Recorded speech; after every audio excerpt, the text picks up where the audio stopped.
Dan മറ്റു വിഷയങ്ങൾ സംബന്ധിച്ച പ്രധാനപ്പെട്ട 3 വിഷയങ്ങൾ എന്നത് ഒന്ന് ഹമാസിനോട് മാത്രമാണ് വിയോജിപ്പ് എന്ന് പറയുന്നു. 2 നിരവധി തൊഴിലവസരങ്ങൾ ഉൾപ്പെടെ സൃഷ്ടിക്കുമ്പോൾ ഇന്ത്യയും ഇസ്രായേലും തമ്മിലുള്ള ബന്ധം കൂടുതൽ ശക്തിപ്പെടുമെന്ന് പറയുന്നു. മറ്റൊന്ന് മലയാളികൾക്ക് കൂടുതൽ അവസരങ്ങളും സുരക്ഷയും ഒരുക്കുമെന്നുള്ളതാണ്. മറ്റു വിഷയങ്ങളും പ്രതികരണം ഉണ്ടായോ? എന്താണ് മറ്റു വിവരങ്ങൾ കൂടി?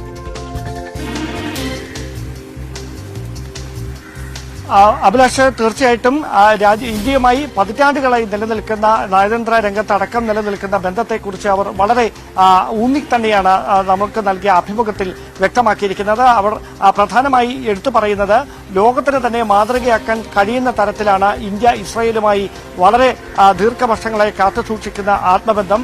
അത് പല മേഖലകളിലേക്കും, അത് കേവലം കാർഷിക രംഗത്തോ അല്ലെങ്കിൽ സാങ്കേതിക രംഗത്തോ മാത്രം പരസ്പരമുള്ള ധാരണയ്ക്ക് അപ്പുറത്തേക്ക് ലോകത്തിന് മുഴുവൻ മാതൃകയാക്കാൻ കഴിയുന്ന വലിയ തരത്തിലുള്ള ഒരു ആത്മബന്ധമാണ് ദീർഘനാളുകളായി ഇന്ത്യയും ഇസ്രായേലും തമ്മിൽ നിലനിൽക്കുന്നത്. അത് ഇനിയും അതിനേക്കാൾ ഊഷ്മളമാക്കുന്നതിന് വേണ്ടിയിട്ടുള്ള നീക്കമാണ് ഇസ്രായേലിന്റെ ഭാഗത്തു നിന്നും അവരുടെ വിദേശകാര്യ വകുപ്പിന്റെ ഭാഗത്തു നിന്നുമൊക്കെ ഉണ്ടായിക്കൊണ്ടിരിക്കുന്നത് എന്ന് വ്യക്തമാക്കിയിട്ടുണ്ട്. അതോടൊപ്പം ഈ വടക്കേന്ത്യയേക്കാൾ കൂടുതൽ ദക്ഷിണേന്ത്യയിലേക്കാണ് കൂടുതൽ ഇസ്രായേലിന്റെ നയതന്ത്ര നീക്കങ്ങൾ, അല്ലെങ്കിൽ പ്രത്യേകിച്ച് അവർ നേരിട്ട് ഈ കോൺസുൽ ജനറൽ നേരിട്ട് കൂടുതലായി ഇടപെടുന്നത് ദക്ഷിണേന്ത്യയിലാണ്. സ്വാഭാവികമായി ഇവിടെ നിന്ന് തൊഴിൽ തേടി ഇസ്രായേലിലേക്ക് എത്തുന്ന ആളുകളുടെ എണ്ണം വളരെയധികം വർദ്ധിച്ചുകൊണ്ടിരിക്കുന്ന ഒരു പശ്ചാത്തലത്തിൽ കൂടിയാണ് അത്തരത്തിലുള്ള ഇടപെടലുകൾ അനിവാര്യമായി മാറുന്ന സാഹചര്യം ഉണ്ടാകുന്നത്. പ്രത്യേകിച്ച് പത്തനംതിട്ട, എറണാകുളം ഉൾപ്പെടെയുള്ള, ഇടുക്കി ഉൾപ്പെടെയുള്ള ജില്ലകളിൽ നിന്ന് ഇസ്രായേലിലേക്ക് ഈ അൺസ്കിൽഡ് ജോലികൾക്കായി എത്തുന്ന വീട്ടമ്മമാർ അടക്കമുള്ളവർ, ഈ പ്രായമുള്ളവരെ നോക്കുന്നതിന് മറ്റുമായി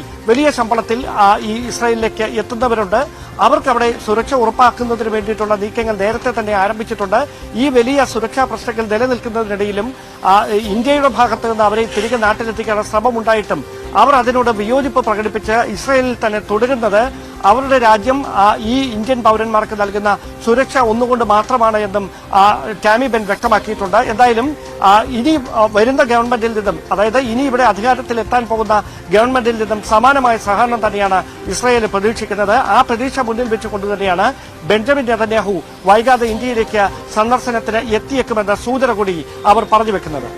ഇന്ത്യ ഇസ്രായേൽ ബന്ധത്തിൽ ഏതെങ്കിലും തരത്തിലുള്ള വിള്ളൽ വീണിട്ടില്ല എന്നും കൂടുതൽ ശക്തമായ ആ ബന്ധം മുന്നോട്ട് പോകും എന്ന് തന്നെയാണ് കോൺസുൽ ജനറലിന്റെ വാക്കുകളിൽ നിന്ന് വ്യക്തമാകുന്നത്. ഡാൻ കുര്യൻ ആയിരുന്നു കോൺസുൽ ജനറലുമായി സംസാരിച്ചത്.